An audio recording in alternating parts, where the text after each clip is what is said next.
एक बार एक रईस राजा था जिसकी 4 रानियां थीं। वो अपनी चौथी रानी को सबसे ज्यादा प्यार करता था।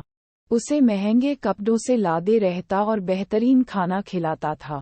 वो उसे केवल सबसे अच्छा देता था। वो अपनी तीसरी पत्नी से भी बहुत प्यार करता था और उसका आस पास के राज्यों में बखान करता था।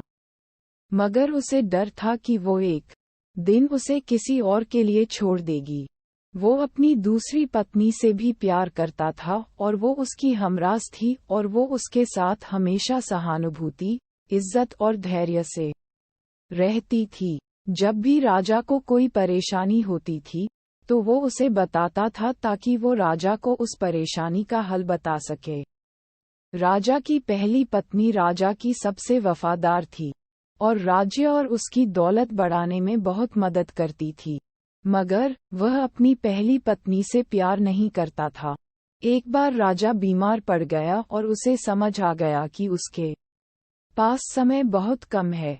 इसीलिए उसने अपनी चौथी पत्नी से पूछा कि मैंने सबसे ज्यादा प्यार तुमसे किया है और तुम्हें सबसे बेहतरीन चीजों से नवाजा है, तुम्हारा सबसे ज्यादा ध्यान रखा है।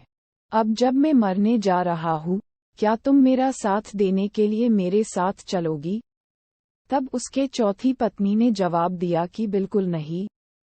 उसकी बात राजा के दिल में छुरी जैसी चुभी। अब दुखी राजा ने अपने तीसरे पत्नी से पूछा कि मैंने सारी जिंदगी तुमसे प्यार किया, अब मैं जा रहा हूँ, क्या तुम मेरे साथ चलोगी? नहीं, ऐसा तीसरी पत्नी ने जवाब दिया। जिंदगी बहुत अच्छी है और जब तुम मरोगे तो मैं दोबारा से शादी करूंगी। अब राजा का दिल बैठ गया था और वो अब ठंडा पड़ गया था। फिर उसने अपनी दूसरी पत्नी से पूछा, मैंने हमेशा जरूरत के वक्त तुमसे मदद मांगी और तुमने भी हमेशा मेरा साथ भी दिया। लेकिन अब जब मैं मरूंगा, क्या तुम मेरा साथ देने मेरे साथ आओगी? माफ करना, इस बार मैं तुम्हारी मदद नहीं कर सकती।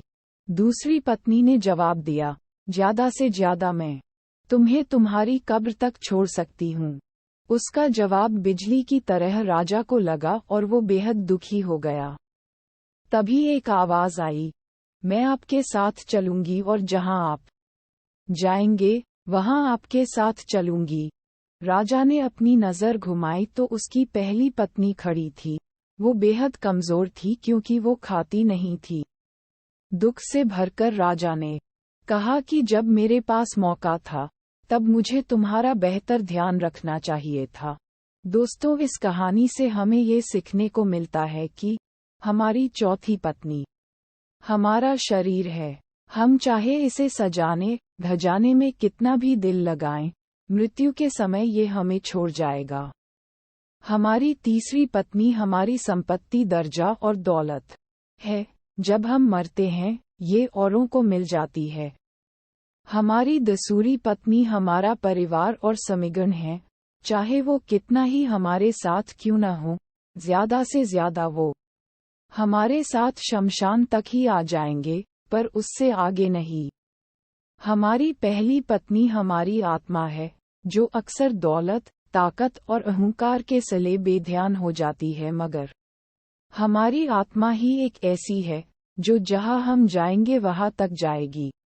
इसीलिए इसे उपजाए, ताकतवर बनाए और इसका आज से ही ध्यान रखें। यही दुनिया में आपका सबसे बड़ा तोहफा है।